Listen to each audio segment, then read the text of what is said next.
I'm speaking to. Matt Schlapp. And who are you, sir? I'm the chairman of the American Conservative Union. And I have to ask a critical question of the day. Sure. What brings you here to Reno, Nevada? We're here in Reno, Nevada for our first annual CPAC West. We're going to plan to come to Nevada every year, and because we think Nevada is an awfully important state. We think Nevada has drifted left recently, and we're going to try to reverse that course. And so, I guess, point blank, does Nevada matter? Matters to me. That's why we all got on airplanes and came out here. It matters to the 500 people that are in the room and the people who are watching this online. We had great response from the people here in Nevada. They're appreciative that we're here. So Nevada matters, we count. Yes. And that begs the next question. Sure. What is the state of the movement today? Of the conservative movement? Yes, sir. It's strong. It's filled with young people, despite what people in the media like to say. Half of the people that come to our conference in Washington, D.C. are college and high school kids. It's global. We just came back from a meeting with the protesters in Hong Kong.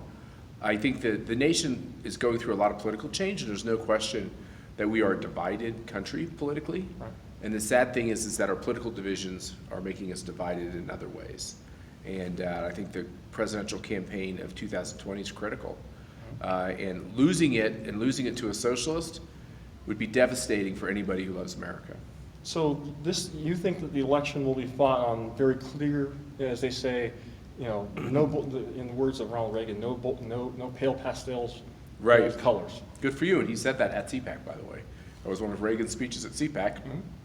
And I think that this election is going to be about Trump versus socialism. Not everybody is for Trump. Some people are totally offended by Trump. Some people love Trump. The people here, by and large, love President Trump. But there's a lot of people that are going to consider voting for President Trump who didn't vote for him last time, when they have the idea that they could be losing out, and we could be giving the presidency to an avowed socialist or a Democrat who has basically adopted every one of the planks of the socialist platform. Which, I'm going to apologize. I'm going to kind of ask you to opine just a little bit about last night. Yeah. And I know the president. What happened last night? Some debate in Houston, Texas. I think 10 Democrats got on stage They did. and basically auditioned for the job. That's right. And that's democracy in action. I think they should have a debate every night. I think they should keep having them. I think these are some of the greatest things ever. And what did that bode well? I mean, looking at that event last night, what did you think? I really think we're going to win.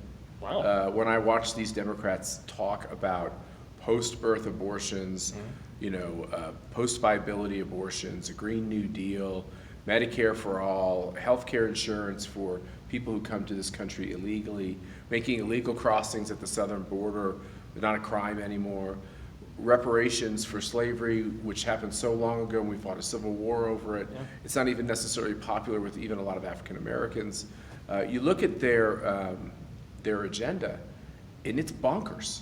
It's loony. And the other thing that is so clear is that, it would take the economy back to where it was just a couple of years ago, where we were really in stagnant growth. And African American unemployment was higher, Hispanic unemployment was higher, female unemployment was higher. I don't know why we'd want to go back to it. They want to undo everything Trump has done. Look, if they don't want to like Trump, fine. If they hate Twitter, fine. But dang it, leave the economy alone. That's actually helping people. It's helping regular people. And so you think that regular people are going to make the clear decision, like, hey, look at my pocketbook, I've got more of it. Well, I think so. Look, a lot of people don't vote. Right. Millions of Americans don't vote. So you always have this question about when 50% of the people aren't voting, what would motivate them to vote? And I think a lot of people were motivated to vote for Barack Obama. I think that was the big difference maker for Barack Obama. Mitt Romney and John McCain were kind of cookie cutter Republican candidates, but Obama had lightning in a bottle. There was something special that people were willing to go vote for. Donald Trump, even for those people who don't like him, they understand that he communicates in a way about issues that has a lot of people who aren't normally into politics voting and going to his rallies and engaged. And we can see it at our CPAC events. And that leads to my next question, because I think that's the magic question in this, and I'm glad you brought that up, because everybody, every traditional pollster says, how do you win? The numbers are down, et cetera, et cetera, et cetera. All these metrics point to a challenge, and not just a challenge, but a historic challenge.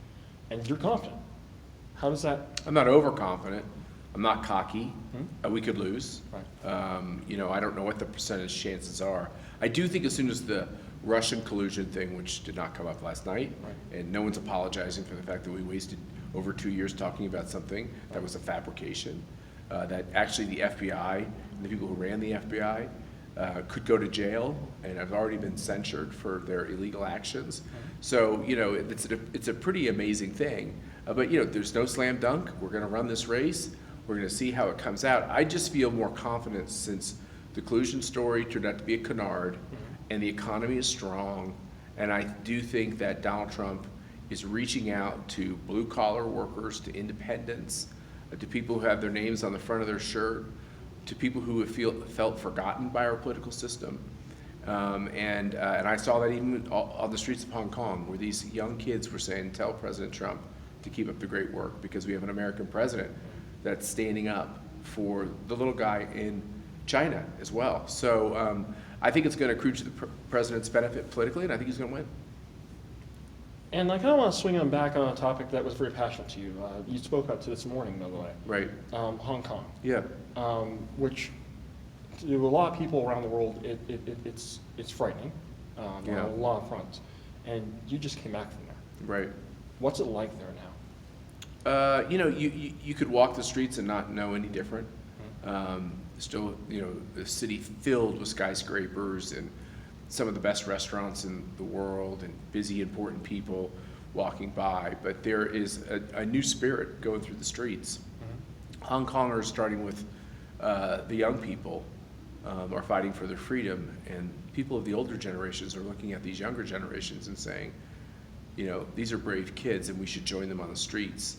And I think that this democracy movement in Hong Kong, which is really nothing but holding on to the democracy they've had for a very long time, is in jeopardy. And so if you went over to Hong Kong, you might not know any different if you landed and went there, but you would if you ran into the police beating up the protesters, because it's very unsafe, and they're being indiscriminate with their violence. And so, you know, I have friends asking me who are planning on going to Hong Kong, should they go to Hong Kong? And I've told them no for two reasons. Number one, do not give the regime money right now, because Hong Kong is going to be going into a recession, which I think will cause them to, it can have nothing but a good pressure on this whole democracy question. And all those young people, they want Hong Kong to feel the pain of what it's like when the international community takes a stand for democracy. And I mean, you spoke to folks on the ground and those involved in this, and been involved with those who are trying to organize in this. And is that hunger, that hunger and that desire for freedom deep? I mean, so deep that they're willing to risk their lives for this? Yeah, they literally take a Sharpie pen and they write on their arm the name of their next of kin, the phone number for their next of kin, the phone number and the name of their lawyer. They carry their wills around with them. They're putting their lives on the line. They're willing to die. And they quote Patrick Henry, I regret that I have but one life to give for my country. I mean, they're quoting our founders. They're singing our national anthem. They feel a great kinship to the American 1776 experience. And you guys went out there to try to connect with these guys. And They invited us. We were incredibly complimented that they even knew of us. And we couldn't say no. I don't know if I'll be allowed to go back, but we probably will try to go back. And I'm kind of glad to hear that this organization is involved in that, because freedom is never a bad thing. No, never a bad thing. Look, we can make bad choices with our freedom. Right. And I do, and you probably do, and most people do, and we have panels talking about encouraging people to make the right choices. Right. But the concept of the individual being able to live the kind of life they want to live, it's really not uniquely American, but America's the beacon for all of this. And these other people, you know, they've read just enough and they've experienced just enough. They've had a little taste of freedom. They don't want to give it up, and I don't blame them. So this movement out in Hong Kong, I mean, despite the challenges they face, despite the fact they pretty much have a massive contingent of the Chinese army on the border of Shenzhen preparing to possibly come in, how do you think this will fare? I don't know how it ends. And I asked the students and the young people when I got the chance to talk to them, and I've talked to a lot of them, No one knows how it ends. They're willing to die. They know they might get mowed down by tanks or shot down by the police, but they're willing to take a stand because they feel like if they don't fight now, they'll be prisoners later. And so essentially it's Their moment. It's go or die, as they It's say. their Lexington and Concord. It's their Bunker Hill. Philadelphia. It's their Bunker Hill. This is their moment. And that, I guess, goes to the next broader issue, I guess, is I guess going to the next issue, I guess I want to focus on is China. Is China that much of a problem for us in the global stage? We have made a bet with China, both Democrat presidents and Republican presidents, that if we engage China, if we let them get the better of us economically, and then we got the benefit of having cheap goods, if we did this, that China would, in a sense, liberalize. And by that word, I mean, be more democratic and give people more rights and have free and fair elections.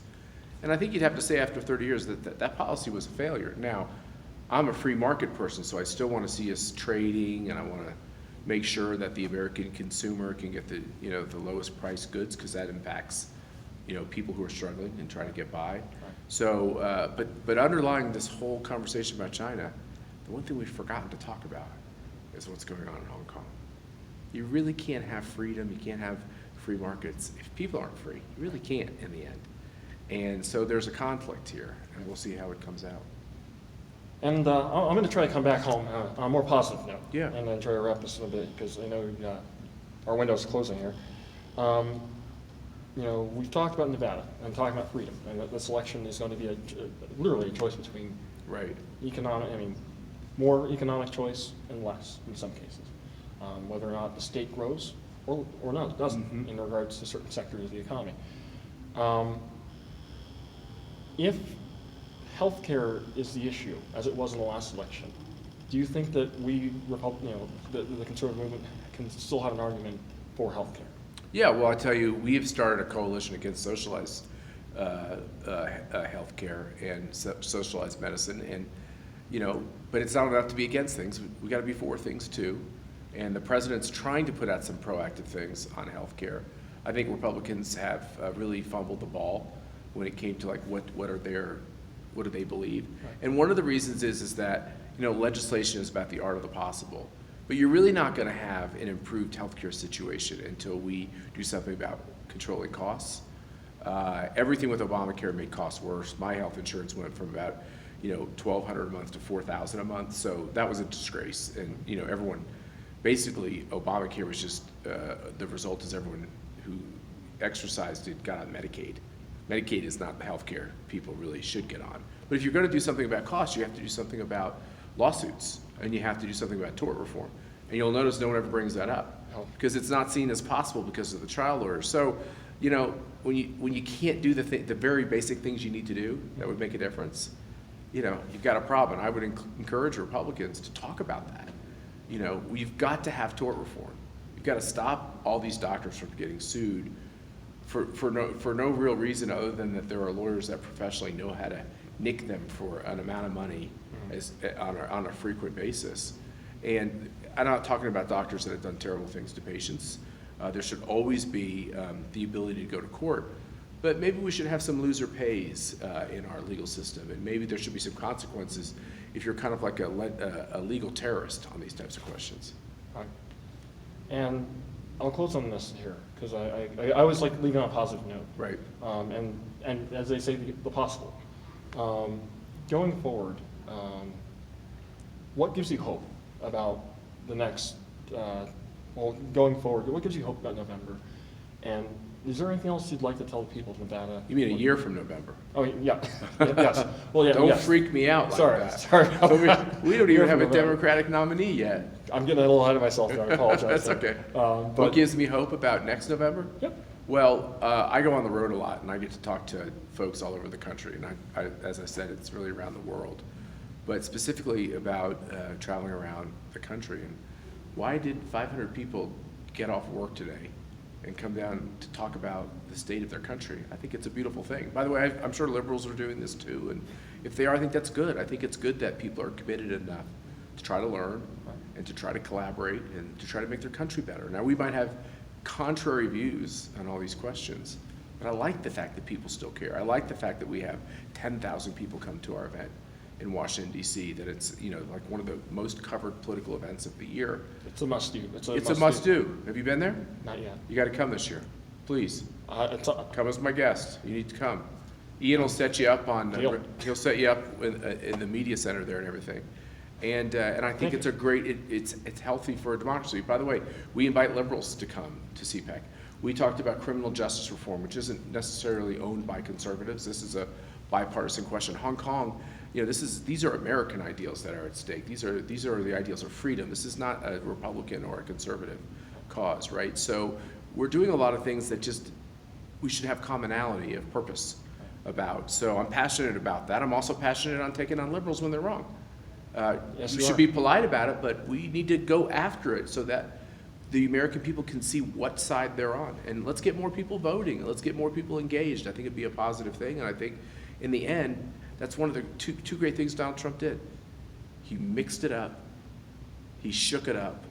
And he's, believe it or not, he's reaching out to people. No, they're not racist. No, they're not haters. No, they're not bad people. They're good people. He's reaching out to them, and he's connecting with them, and he's getting them back involved in the political system. It's very healthy for our country. And I'm glad you said that, because I guess I did want to talk to you about that, but I'm glad you kind of hit on supporters, because Right. that's kind of a classic trope or narrative that does get told about, what a Trump supporter looks like or is, Right. or et cetera, and I'm glad you kind of addressed that. Right, because by the way, they come in all shapes and sizes and colors. And when I travel, one of the things that's amazing to me, if I'm going to lunch at like a fancier hotel and they have a doorman, and it's often a person of color or a new immigrant, and it's a very high percentage of times they'll whisper in my ear, "I love Trump. Will you tell Trump to keep it up?" And it takes me back because it's so many people of color that are telling me this. So it leads me to believe that this whole idea of what you see on CNN and MSNBC and the pages of the Washington Post and the New York Times, that basically all people of color are against the president. I know it's not true. I know it's not true because I have the good fortune of sometimes getting recognized and people talking to me and they know that I support the president. And it happens to me on a very regular basis. I was literally sitting at the bar in the lobby when I got here and the Hispanic guy next to me recognized me, introduced himself to me, and he said, not just him, but every person in his family is going to vote for Donald Trump. And they're Mexican Americans. And we're always told that, the Mexican American population here, despises the president. But yeah, anecdotally, I keep getting all of these stories. So, like I said, I think the president's in a stronger position than the left realizes, which is fine. Because if they are overconfident, I'm good with that.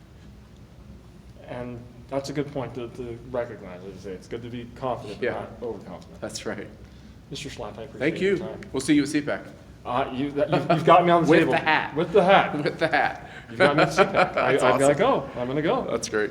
And thus ends my interview with American Conservative Union President Matt Schlapp. Sir, thank you so very much. And let me hold up. Chairman, not that it matters.